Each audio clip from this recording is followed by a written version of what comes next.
This is the plaintiff, Timothy Coggins.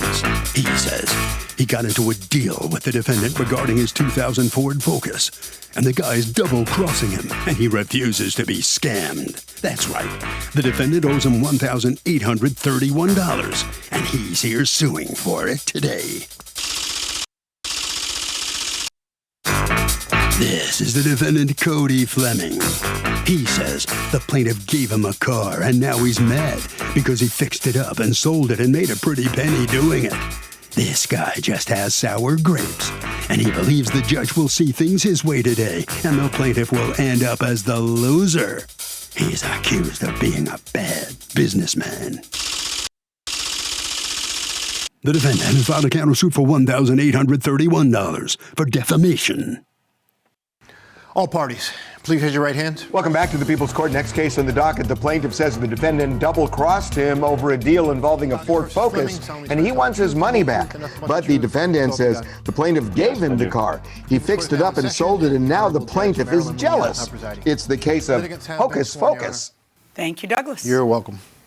Okay, Mr. Coggins, how is it that you know Mr. Fleming?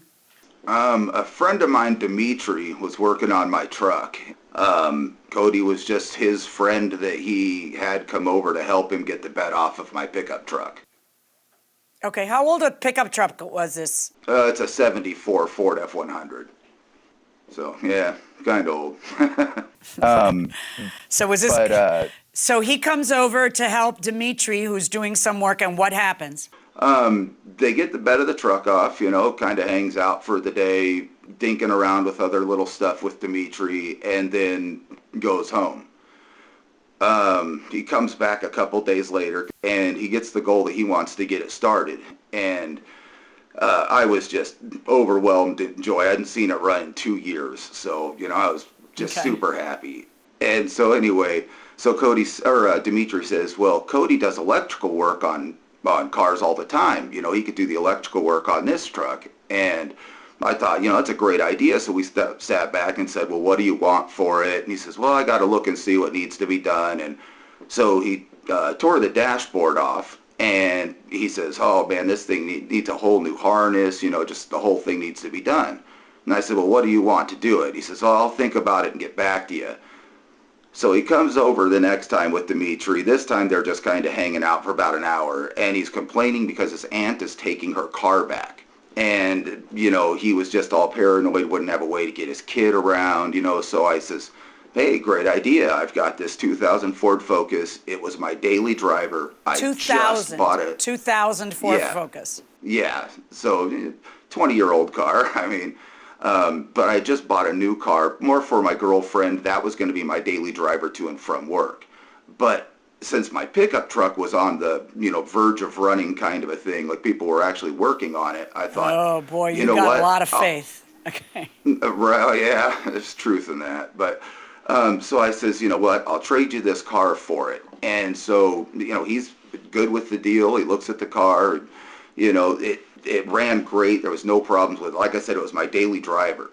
Well, so anyway, he comes over one more time. Now, this is the one that was on the 13th of July.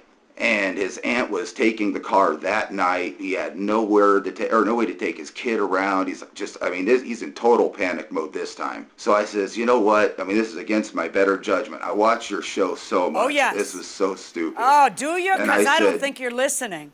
So you paid for work that hadn't been done and gave him the Ford Focus. Right, but and I said, look, I'll write you up something right now so in case you get pulled over, because it had temporary tags on it. So you write something there, but you don't write what the work he's supposed to do on your truck. Well, this is the thing, like I said, Dimitri... Well, and like I said, Dimitri's a good friend of mine, and, he trusted this guy, and they were supposed to come over the next day, so I was kind of What have you learned? How long, are you just paying me lip service when you say you watch my show? Because you know that everybody who comes in for litigation is someone who actually had a good relationship and trusted someone, and it's a terrible reason to not have things in writing. You give him something in writing so he doesn't get in trouble for driving your car, but you don't make him sign something saying this is the work I'm going to do. Watch this. Mr. Fleming, In return for that car, what work were you supposed to do? All I had to do was help Dimitri get the bed off, help him clean out the fuel tanks, help him replace the fuel lines, install a mechanical fuel pump, and get it running. That's all he wanted. The wiring work was after the fact. Wait, hold on. You're describing all the stuff that you did with Dimitri already. You're describing, why would he then give you a car and say, well, for the work you're going to do, I'm going to give you a car? You'd already worked that out with Dimitri. So what work did you, not Dimitri, do to earn that car? Okay, I welded to the bolt. I welded a nut to it to get the actual broken bolt out of the bed to remove the bed off, because they couldn't get the bed off. That's why it was called in originally. When did you get the car? I got the car after the stuff was done. Right. And you know that the car was given to you in contemplation of you doing future work. What was the future work you were supposed to... No? There was he just no more gave you a future car? work. I did the work. I did it with Dimitri, and he gave me the car, and he gave Dimitri a car. He gave us both a car for both of us doing it. Wow. How do you figure that you completed the work when here are the pictures? I got it started and running. He wanted it running. Oh, that's it? That's all you got to do when you get a new car? Does that look like a car that can run? It does run. It does drive. The electrical work was part of a cash deal after the fact. That's what I'm saying. Cash deal? How much were you supposed to be paid for the electrical work? Deal. Yeah, how much were you going to be paid for the electrical work? Well, it depends how much the harness costs, how long it took. I actually run a business with a business partner in Stanfield. And do you see, Mr. Coggins, why you don't pay for work that isn't done? And do you see why, if you're going to do that, maybe that's the written word that you should be worried about, as opposed to whether he'll get arrested driving it? Is Dimitri here to testify? You got a statement from Dimitri? Not only do I have a statement with him, but he's actually sitting right next to me, to be honest. Oh, I want Dimitri. Can Dimitri I'd like to swear Dimitri in and hear from him personally. I have nothing to hide. Hello? Raise your right hand, please. Thank you. You solemnly swear to tell the truth, the whole truth, and nothing but the truth, so help you God. Yes. Thank you. Your Honor. Okay. Dimitri, you heard Mr. Fleming testify. I don't know if he knew you were in the room or not, but you heard him testify that he was paid that car for work he had already done. What's your understanding of the agreement between these fellas? The understanding was pretty much that basically we were supposed to finish the job and then he needed a car to get his kids around. Right, but what was Fleming supposed to do? Was he going to do electrical work? Yes, he was. So what happened? Is he supposed to be doing the rest of the work with you?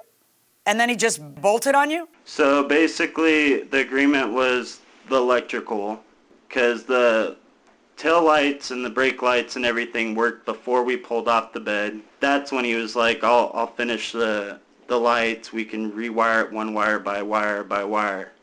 That was pretty much What it. happened with the welding helmet? What happened with the welding helmet? According to Mr. Fleming, Mr. Fleming, you say that the welding helmet he's suing you for is something he gave you as a gift? Oh, he gave it to me. He said, you can have that. I'll go buy a new one. He said it needed a new lens in the front. And Dimitri, did he in fact give that to Mr. Fleming as a gift? It was part of the whole agreement with the job. So he did give it to him as part of the payment? Yeah. That's what I'm asking you. Okay, that's what I want to know. All right. So now, Mr. Fleming, you say you've had a falling out with Dimitri. Tell me about that. We just don't talk anymore. I don't know. We haven't seen eye to eye. I hang out with his sister and her boyfriend, but me and him really just don't talk. We got into a thing on Facebook, basically, and I didn't even know he was going to be here Was today. it about this? Yeah, I know. I can tell. No, Was it about this? It wasn't about this. Okay. It was about parenting. Okay, well, both Mr. Coggins and Dimitri testify that you were supposed to come and do additional work and you've just faded into the woodwork. Nobody knows. Then what you did was you took that Ford Focus and you actually sold it for how much? $1,400. Well, no, $1,100. How did you sell that piece of garbage for $1,100? The Blue Book value on it is $500. Right, but how much money could you have put into it? Like, what did you do that made it worth 3 times the Blue Book value? The Blue Book value is at $400. Hose on it, and then I don't know what you mean. Well, you put money into it, like right? But you put money into it. How much money could you have put into it that it would make a car that, in good condition, is worth $400 and something bucks, $500 into it?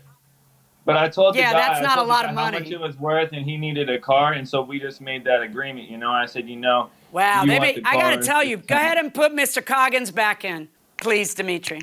There you go. I know. Mr. Coggins, why are you suing for $1,350 for the value of a 2000 Ford Focus when that is not the value of a 2000 Ford Focus?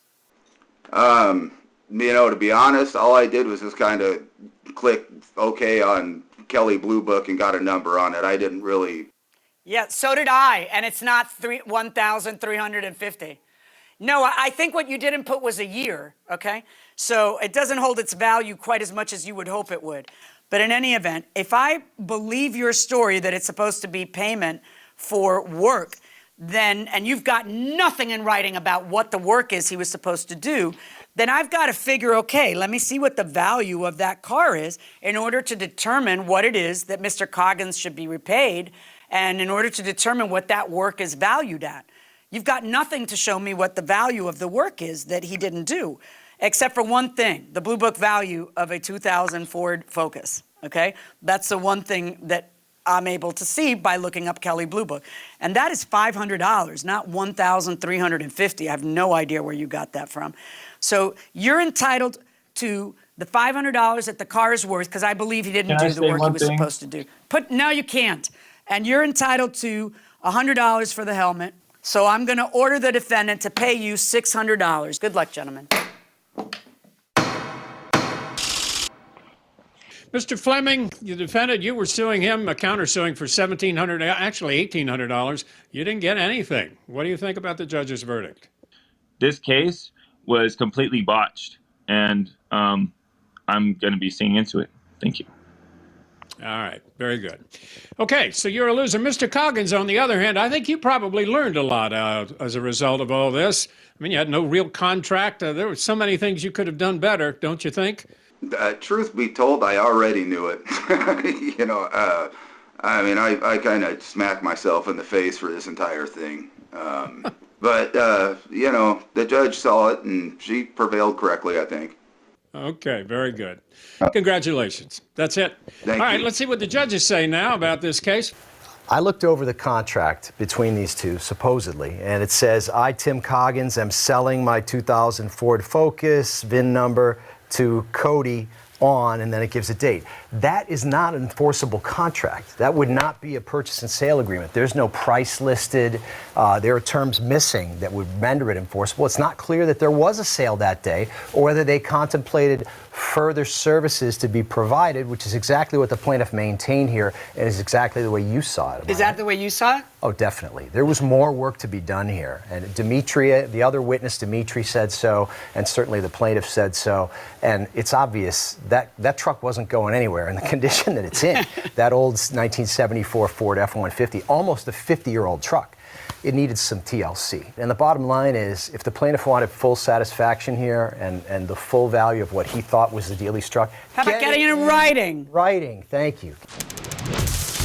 So Lewis wants to know this. Hey, Harvey, I had to call 911 and 2 ambulance companies came. I was treated by the first one, but I got bills from both companies. Do I have to pay both bills? So what we need to know is, who'd you call, Lewis? I mean, if you call 911 and they sent an ambulance and then they ended up sending a second one, I think you have a clear case that you don't have to pay for 2. It depends on who you called, but if it's 911, I think you're good.